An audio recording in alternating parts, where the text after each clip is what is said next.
जय श्री राधे कृष्ण। आप सभी का आपके अपने YouTube चैनल पे बहुत बहुत स्वागत है। इस बार श्राद्ध पक्ष पितृपक्ष जो कि 29 सितंबर 2023 से लेकर के 14 अक्टूबर 2023 तक जो कि यह पितृपक्ष श्राद्ध पक्ष का दिन होगा। पितृपक्ष जो कि पितरों का दिन माना गया है। यह भाद्रपद माह की पूर्णिमा तिथि से लेकर के आश्विन कृष्ण अमावस्या तक जो कि यह पितृपक्ष का दिन माना गया है।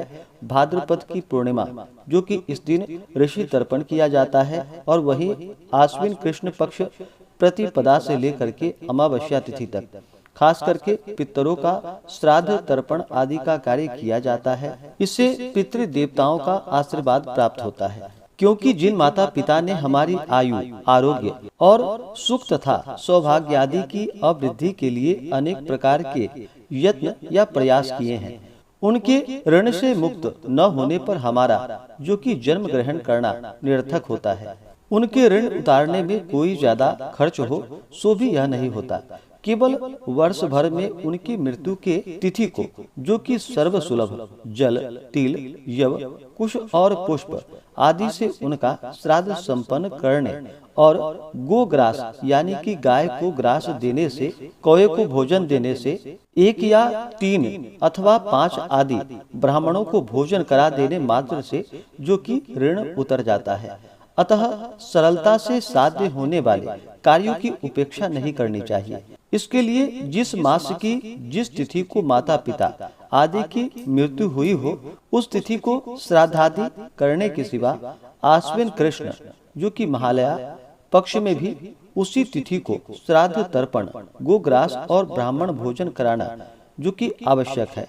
इससे पितृगण प्रसन्न होते हैं और हमारा सौभाग्य बढ़ता है। पुत्र को चाहिए कि वह माता पिता की मरण तिथि को जो कि मध्याह्न काल में यानी कि दोपहर के समय में स्नान करके श्राद्धादि करे और ब्राह्मणों को भोजन करा के स्वयं भोजन करे। भाद्रपद शुक्ल पूर्णिमा से प्रारंभ करके आश्विन कृष्ण अमावस्या जो कि 16 दिन पितरों का तर्पण और विशेष तिथि को श्राद्ध जो कि अवश्य ही करनी चाहिए।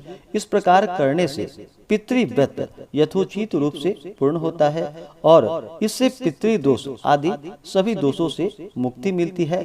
पितृ देवताओं का आशीर्वाद प्राप्त होता है, जिससे कि कार्यों के अंदर वृद्धि आती है तथा वंश की वृद्धि होती है तथा सभी प्रकार के पितृदेव की कृपा से सुख और सुविधाओं की प्राप्ति हो पाती है।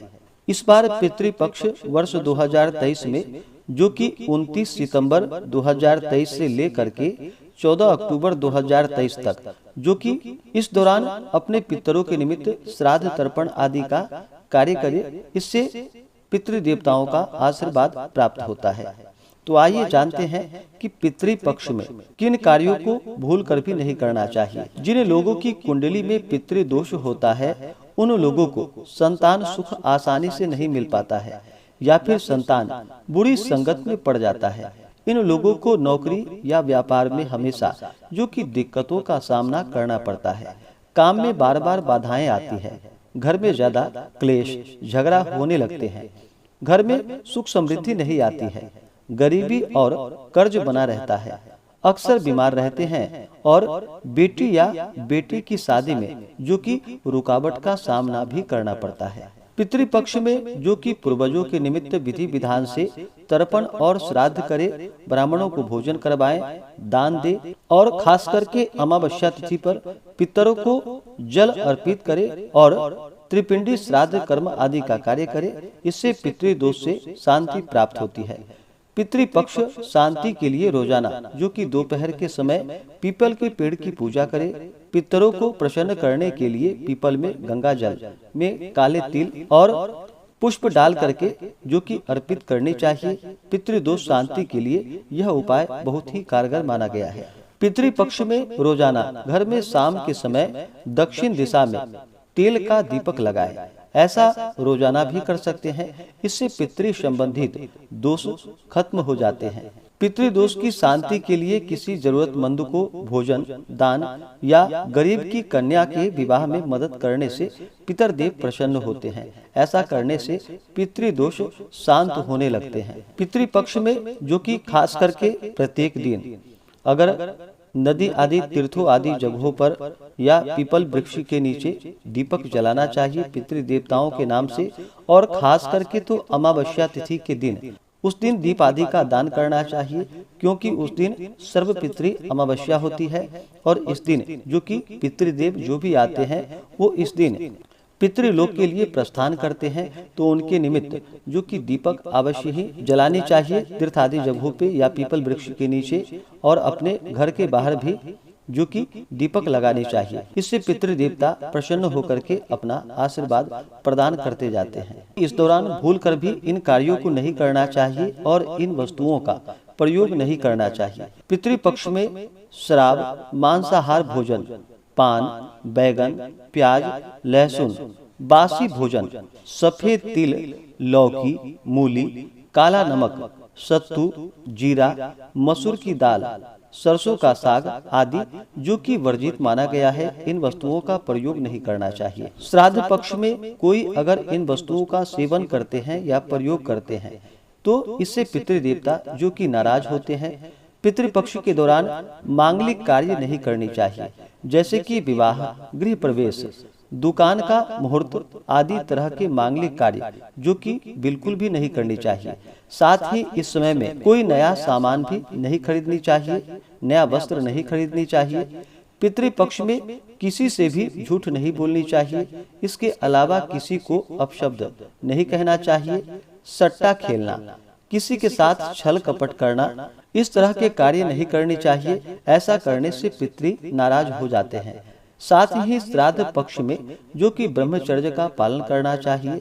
पितृपक्ष में आपके दरवाजे पर यदि कोई भी जानवर, साधु या याचक आते हैं तो उनका अपमान ना करें और अपने श्रद्धा और सामर्थ्य के अनुसार उन्हें अन्न, वस्त्र जो भी आपसे बन सके, भोजन आदि उन्हें प्रदान करनी चाहिए। अगर आप ऐसा नहीं करते हैं तो आपके पितृदेवता इससे नाराज होते हैं।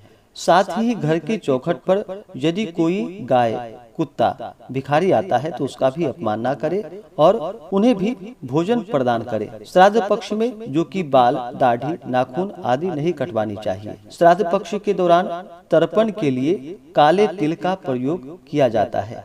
इस दौरान जो कि लाल या सफेद तिल का प्रयोग नहीं करना चाहिए, इस बात का ध्यान रखें। श्राद्ध पक्ष में जहाँ तक हो सके इन कार्यों के लिए पीतल के बर्तन का प्रयोग करना चाहिए और पूर्ण भक्ति भाव के साथ, श्रद्धा के साथ अपने पितृदेवता के निमित्त श्राद्ध, तर्पण आदि का कार्य करना चाहिए। इस दौरान ब्राह्मणों को भोजन कराना चाहिए, गाय को चारा देनी चाहिए, गौग्रास देनी चाहिए, कौए को भोजन देनी चाहिए, गरीब व्यक्ति, याचक आदि की सहायता करनी चाहिए, उन्हें भोजन देनी चाहिए। जहाँ तक हो सके पीपल के वृक्ष में जल में काले तिल डाल करके और पुष्प डाल करके अर्पित करनी चाहिए। पीपल वृक्ष के नीचे दीपक जलानी चाहिए। इससे पितृदेवता अति प्रसन्न होते हैं और अपना कृपा प्रदान करते हैं। तो आशा करता हूँ कि यह जानकारी आपको अच्छा लगा हो। ऐसे ही ज्ञानवर्धक जानकारियाँ प्राप्त करने के लिए हमारे इस चैनल पे अगर आप नए हैं तो चैनल को लाल बटन दबा करके सब्सक्राइब करें, साथ में बेल आइकन घंटी को दबाएं ताकि मेरे वीडियो का नोटिफिकेशन आपको समय से मिलता रहे। वीडियो को लाइक करें, शेयर करें। सुखी रहें और स्वस्थ रहें। जय श्री राधे कृष्ण। धन्यवाद।